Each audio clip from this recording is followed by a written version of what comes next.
this is what it should be looking like. This beautiful brown succulent balls. That didn't come out right.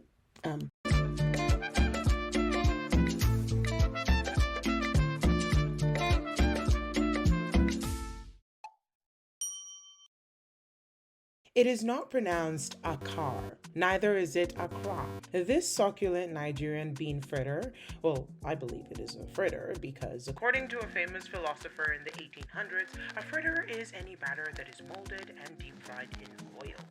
And that is what we've got here. This is called AKARA or AKARAJE. You try.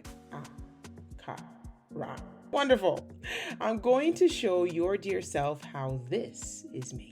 For this recipe, you will need honey beans, ideally the peeled ones, as the blended unpeeled ones produce a much denser texture of akara. And that's not what we want. Your local African store should have this type of beans because I am not showing.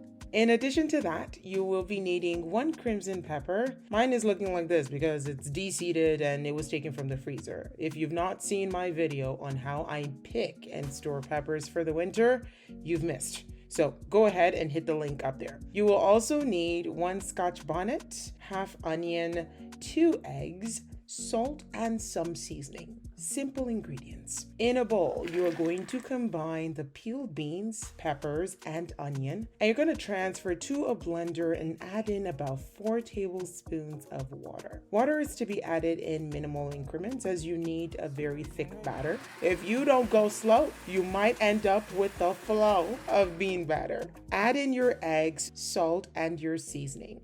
Blending continuously also helps to incorporate air into the mix because you need that airy texture, right? We don't want it to come out dense.